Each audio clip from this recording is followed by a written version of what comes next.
Good morning, this fine Easter Sunday. The prelude will be Morning Has Broken.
Thank you, Bruce. Welcome to the Unitarian Universalist Congregation of the Treasure Coast. My name is Janet Rader, and I'm the worship associate for this morning. Since this is Easter Sunday morning, I'm imagining every single one of the chairs in our congregation to be filled, and I'm imagining Reverend Paul going out and welcoming a number of people who are visiting for the first time. And perhaps you have shared that we are doing this online, and perhaps we will have someone who's never been to our congregation watching online. Thank you so much, Chris Mugon, for providing this service to be able to do this. So welcome to all of you.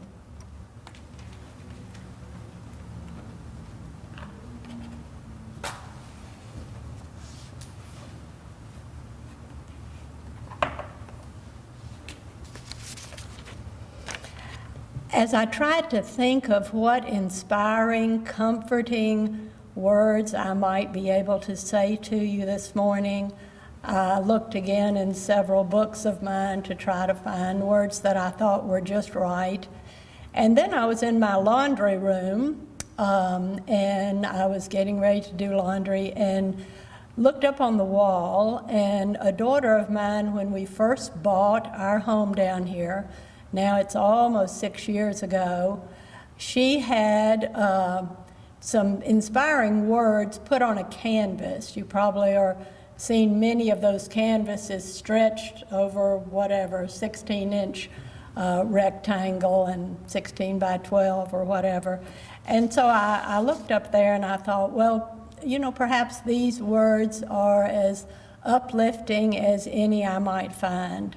And so this is a bright blue stretched canvas over the wooden pieces, and the title says, Raider Beach House Rules.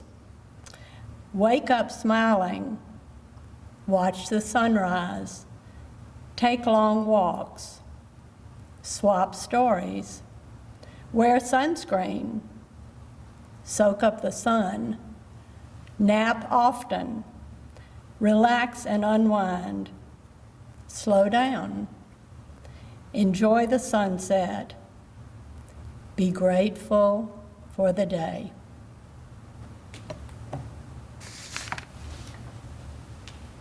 Our first hymn will be Morning Has Broken.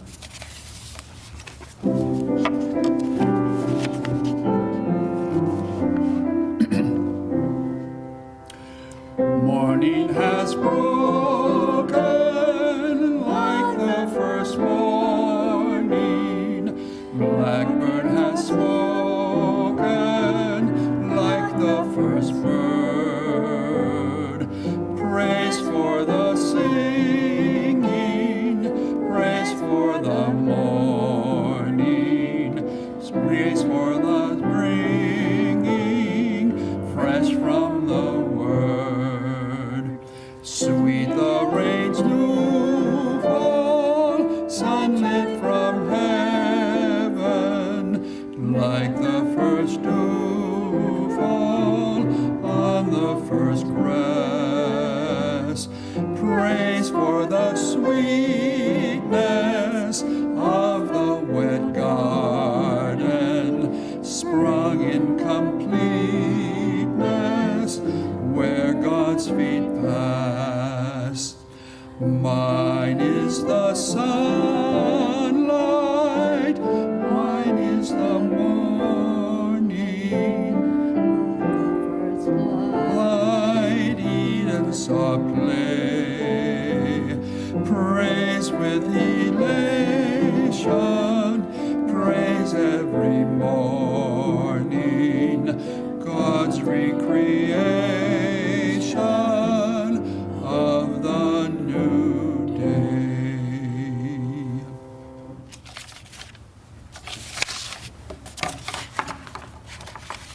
We say now our words of affirmation. Janet, you can join me on this. Love is the spirit of this church, and service is its law. This is our great covenant, to dwell together in peace, to seek the truth in love, and to help one another.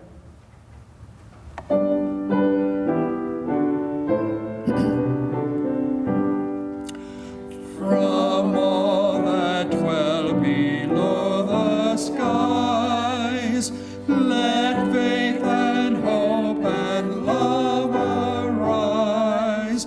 Let beauty, truth, and good be sung from every land, by every tongue. Amen.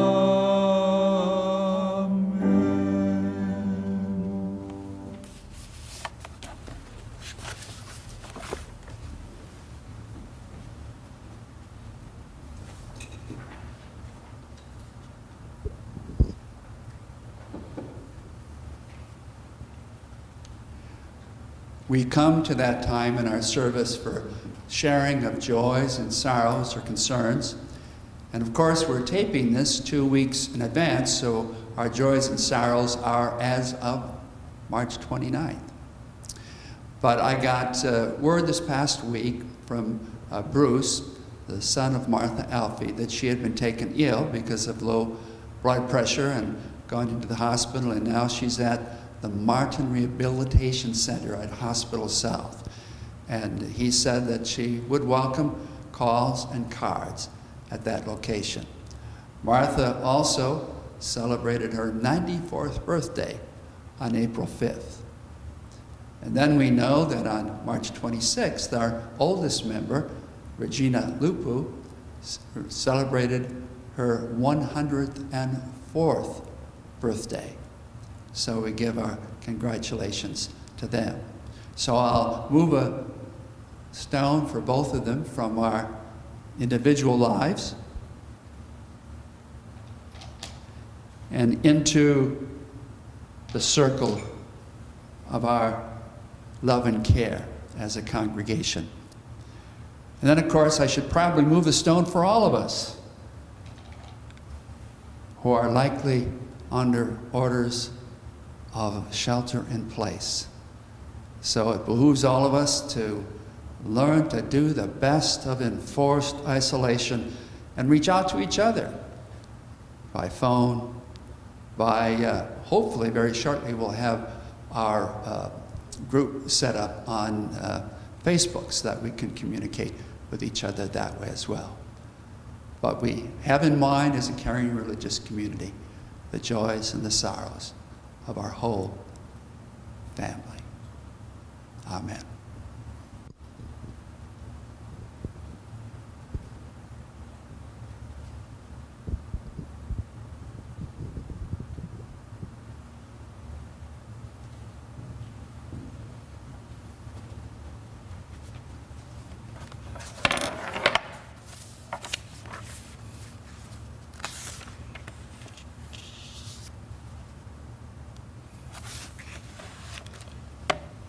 Our meditation this morning comes from the pen of Unitarian Universalist minister Sarah Morris Campbell.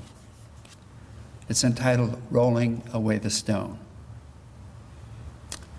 In the tomb of the soul, we carry secret yearnings, pains, frustrations, loneliness, fears, regrets, and worries. In the tomb of the soul, we take refuge from the world and its heaviness. In the tomb of the soul, we wrap ourselves in the security of darkness. Sometimes this is a comfort. Sometimes it is an escape. Sometimes it prepares us for experience. Sometimes it insulates us from life. Sometimes this tomb life gives us time to feel the pain of the world and reach out to heal others. Sometimes it numbs us and locks us up with our own concerns. In this Easter season, where light and dark balance the day, we seek balance for ourselves, grateful for the darkness that has nourished us. We push away the stone and invite the light to awaken us to the possibilities within us and among us, possibilities for new life in ourselves and in our world.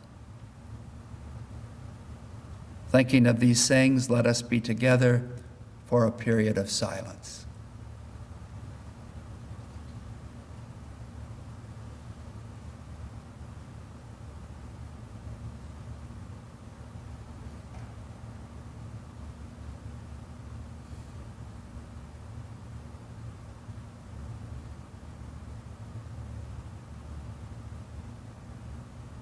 Amen.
Well, happy Easter, everyone. And on this occasion, I remember several years ago when I delivered an Easter sermon where I spent most of my time refuting the belief in a bodily resurrection of Jesus. I noted the discrepancies in the various gospel accounts. I mentioned that portion in Matthew which claimed that at the time of Jesus' death, graves opened up outside of Jerusalem and bodies began to stream in to the city. I made the point that had this actually happened, this certainly would have been captured by some historians such as Josephus. And then, of course, 40 days after the purported resurrection, Jesus was reported to have ascended into heaven like a rocket. I said I just can't accept that in a Copernican universe. My whole point was that the important thing was not the resuscitation of a corpse, but that it was the fact that the Spirit of Jesus survived his death, and that his disciples went on to move beyond their fear and their guilt to be implacable carriers of his message of love, which continues to this day, when the naked are clothed, when the hungry are fed, when the homeless are given shelter, and where those suffering from injustice are ministered to. And I'm sure that even in this time of distress, where many medical professionals are putting themselves on the line, so many of them are doing so in response to the Spirit of Jesus and the service that he evinced. But after my sermon, a fellow came up to me, and I could tell that he was visibly upset. And he said to me, I'm terribly upset by your sermon. Well, I knew that he had come from a Jewish background and his wife from a Roman Catholic background, and they both were trying out our church to see if it was a good fit for them, as it is for some folks. And I began to form a rebuttal in my mind. The fact that the famous Jewish rabbi scholar Joseph Klausner had claimed that Jesus in the historical Gospels had not said anything that many other Jewish teachers were saying. And I was talking about the historical Jesus, a Jew, not about the second person of the Holy Trinity, which was a later theological addition. But then he went on to say something which surprised me. I just didn't expect this. He said, well, I happen to believe in the literal resurrection of Jesus from the dead. And I just wonder if there's a place in this congregation for me. Well, I assured him that historically many Unitarians and Universalists had believed in the literal resurrection of Jesus from the dead, that he wasn't alone, and that I was speaking from my personal experience, using freedom of the pulpit, as is our tradition, but that certainly had a place in our congregation. But ever since that sermon, I have never given an Easter sermon where I dwell as much on debunking the Easter myth of a literal resurrection. I've dealt with this in different ways, and today I would like to look at Easter as a celebration of joy. And I believe Jesus' influence continues even in this. You know, some people say that Jesus was a man of sorrows and acquainted with grief, and of course, this is true to some extent, but I think much more vibrantly comes the message from the Gospels that he was a man of joy who loved a party. Jesus was a party animal. He said at one point, I'm come that you might have life and have it more abundantly. And you'll see in all of his parables, so many of his parables, a party of celebration. So I want to deal with the question of joy as the secret to Easter this morning. Now, of course, the word Easter comes from the Anglo-Saxon goddess Estra, or earth, or spring. And I think that Jesus' teaching about nature gives us the first key to joy, and that is an appreciation of nature.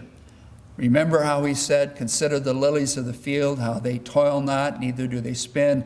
Yet Solomon in all his glory was not arrayed like one of these." I'm reminded of Wordsworth's words, "Getting and spending, we lay waste our powers, and little we see in nature that is ours." And this time of year, particularly in northern climes, but also in Florida, we see again the beauties of nature. So it helps to just pause and enjoy the beauties of nature. You know, one thing that I seldom don't really clue into is hearing the birds. Do you ever just stop to hear the birds? For many years in my ministry, I've offered a Sunday or an Easter Sunday morning sunrise service. And after singing "Morning is Broken," which we have just sung, I asked people to be in silence and just to look around and just to hear what's going on. And shortly after sunrise, the birds have started their chorus. And it's such a delight to notice the beauties and wonders of nature. I know it was just 3 years ago here when we had an Easter sunrise service out on our patio. And as we were in silence after morning is broken, a pair of sandhill cranes came right in front of us with their stentorian call. And what an experience that was. Try it and see it if attention to nature does not bring joy to you this Easter. And then I think joy comes when we attend to the little things, even the inconsequential things in life, that joy will sometimes seize us. I love the reading from Holly Bridges Elliott in her book, Beholding God in Many Faces. She writes, "And remembering this illumination happened to me one noontime as I stood in the kitchen and watched my kids eat peanut butter and jelly sandwiches, we were having a most unremarkable time on a nondescript day in the midst of the most quotidian of routines. I hadn't censed the table, sprinkled the placemats with holy water, or uttered a sanctifying prayer over the Wonder Bread. I wasn't feeling particularly spiritual. But, heeding I don't know what promptings, I stopped abruptly in mid-bustle, or mid-wool gathering, and looked around as if I were opening my eyes for the first time. The entire room became luminous and so alive with movement that everything seemed suspended and yet pulsating, for an instant like light waves. Intense joy swelled inside me, and my immediate response was gratitude for everything in that space. The shelter of the room became a warm embrace. Water flowing from the tap seemed a tremendous miracle. And my children became for a moment not my progeny or my charges or my tasks, but the eternal beings of infinite singularity and complexity who I would one day, in an age to come, apprehend in their splendid fullness. Attention, attention, pay attention, and suddenly joy may come. Both the Quran and the Talmud claim that on Judgment Day, each of us will be judged adversely for every joy we have refused. And I just love that Buddha's saying, may all sentient beings be well. May they be free from suffering and the root of suffering. And may they know joy that comes after sorrow. And that brings me to my third point regarding joy on Easter. The joy that comes when we take note and celebrate the healing that takes place after our losses. Who in the hearing of my voice this morning can claim that they have come thus far in life unscathed? We all have had deep losses, do we not?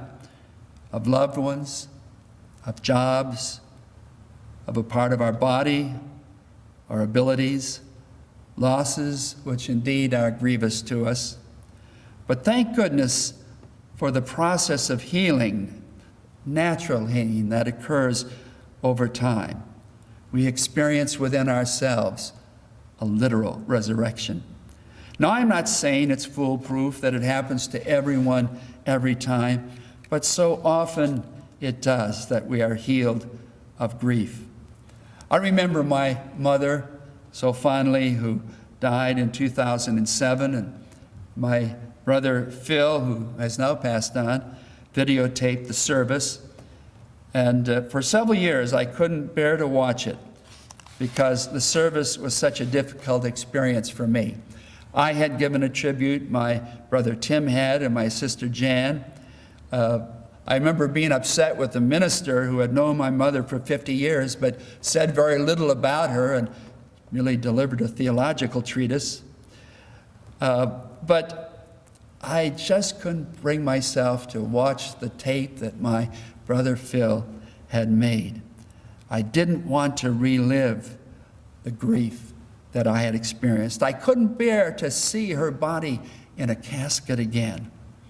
But I think it was after 3 years, I said to my wife Carol and my daughter Kristen, I think I'm ready to watch that tape. And as I did, I heard really for the first time what I actually said in my state of grief, what my sister Jan said and my brother Tim said, as they referred to the ongoing meaning of my mother's life and our ongoing lives. Healing and joyous resurrection had happened in my experience over that period of time. And then I would note as well that joy arises when we take note of the old saying, enjoy yourselves, for it may be later than you think. Perhaps you remember that story about Jesus a short time before his death, when a follower, a woman, came up to him and anointed his head with expensive perfume. And his disciples said, what a waste! This could have been sold and proceeds given to the poor. But Jesus said, the poor you will always have with you. It's later than you think. My death is coming, and she has anointed my head before my death. Now, I wish Jesus had not said, the poor you always have with you. It's been used as a basis for laissez-faire economics and for not dealing with the needs of the poor. But I have a feeling for what he was saying. He was saying, it's later than you think. My death may be coming, and she has done this as a tribute before my death. You know, the phrase, enjoy yourselves, it's later than you think, was brought to the attention of the American public 85 years ago by Dr. Frederick Loomis. He was a medical doctor, and one day he noticed in the chart of a patient in the hospital where he was working the name Loomis, his name, and he thought that he'd like to pop in and say hello. Well, before he did so, he checked with her doctor as to whether this would be appropriate, and her doctor said, I don't know if she's going to really want to have a visitor because she suffered the death of her newborn child yesterday. But Dr. Loomis went in and spent a good deal of time with her to show empathy, sympathy, talked about her loss, and that was it. But then 2 years later, he got a letter one day. A woman said, you may not remember me, but I'm the woman you visited 2 years ago after I had suffered the death of my child. I was so sorrowful. I was so down, and your visit meant so much to me. It was an important part of my process of healing. And I want to thank you for that visit. But I thought of you today because I'm in Beijing, China, and I went to a beautiful home, and while we were having lunch in their garden, I noticed a plaque on the wall, and I asked that it be translated for me. And the translation went like this: enjoy yourself. It's later than you think. And I thought of my experience. I'd been putting off having another child because I was still grieving, but I determined then and there that Providence cooperating I would have another child. But then I thought of you, Dr. Loomis. On that day, you were in my hospital room. You were so weary. You were so tired. The nurses told me later that you spent almost all your waking hours with your patients, and I thought of you when I saw that translation. I trust that you will take some time to enjoy yourself, because it may be later than you think. The next morning, he went to his office and he said, I'm going to take her advice. I'm going to take that vacation that I've hoped to take for a long time. I have a particular spot in South America that I want to go to, and I'm going to call my closest friend, Shorty, and ask him to go with me. Which he did. And Shorty made some changes in his schedule and said he would go with him. And they had a wonderful time on their trip to South America. Years later, a number of years later, shortly before Shorty's death, they reminisced about that trip they had taken. And he said, I'm so glad that we took that time to be together and enjoy that time together. Sometimes, paradoxically, life is most joyous when we realize that it is not going to last forever, and that our relationships are not going to last forever. To enjoy ourselves and the company of other people right now. The Egyptians had a myth that at death a person would be confronted by the god Osiris, who would ask them 42 questions about their life. And the final question was, did you find joy? Did you help others find joy? If the question was answered affirmatively, the person would move on to a wonderful, happy afterlife. But if it was answered in the negative, the person would be fed to a hippopotamus. Well, it behooves us to find joy and to help others find joy today. Finally, joy comes, I believe, when we open ourselves up to humor. An important part of the Christian tradition is that on Easter, people went wild. They had kept things under wraps during Lent and gone through the sadness of Good Friday, and they really pulled out the stops at Easter, a time to celebrate with quips and jokes, which sometimes bordered on the sacrilegious. Even during the Sunday service, the priest might throw colored eggs to the boys up in the choir and receive a deluge of them back because a great joke had been played on the devil. The devil had thought he had won when Jesus was crucified and dead and buried, but God raised him up and broke the power of the devil. What a joke. What a joke. So I think it's keeping with tradition that Easter be a time of humor. And one story sticks in my mind. Some might think it's a bit sacrilegious, but I share it with you from the time of the Second Vatican Council, way back in the early 60s. And Pope John, at the time, could not keep straight two of the American churchmen, Cardinal Cushing and Cardinal Spellman. He got their names mixed up time after time. After the umpteenth time he apologized, Cardinal Cushing said to him, "That's all right, Holy Father. No one's infallible." Now, it's subtle humor, but it's just the type of story that we need at Easter. So much of what I have been said is contained in a short reading from Frederick Marryat, who was president of our American Unitarian Association from the mid-30s to the mid-50s. And I leave you with his inspiring words. When I go to church on Easter, I expect to be reminded of the elemental truth that in this universe of ours, with all its hesitancies and timidities and tragedy, the tides of life are flowing fresh, manifold, and free. And I expect to find myself swept into participation in the universal chant of praise for the irresistible shining glory of the great gift of life, which for a brief moment and in an infinitesimal degree, I have the privilege of sharing. So a happy, joyful Easter to you. Amen. We join now together in our closing hymn, which is "A Promise Through the Ages Rings."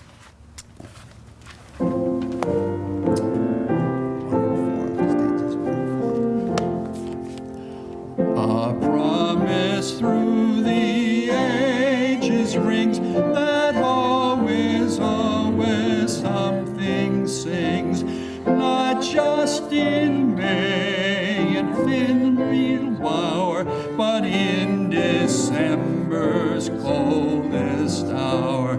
A note of hope sustains us all, for something always, always sings. This is the message Easter brings.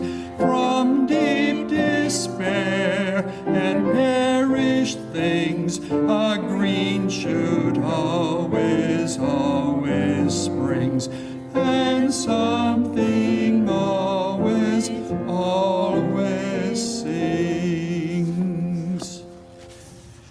Receive then our closing words. The blessing of truth be upon us. The power of love direct us and sustain us. And may the joy of Easter be with us until we meet again. Amen.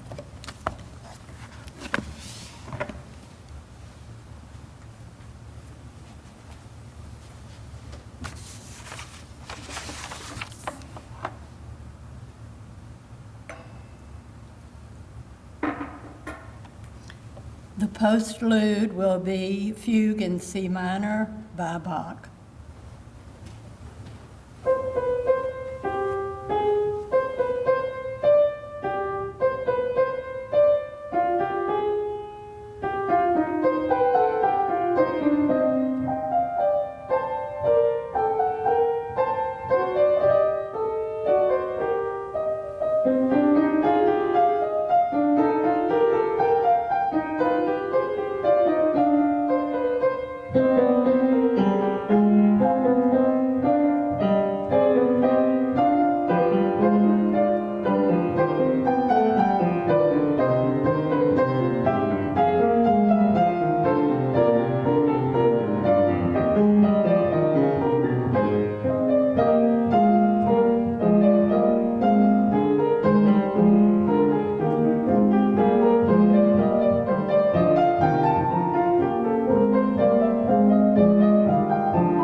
Thank you again for joining us. Thank you, Bruce. Thank you, Chris and Paul.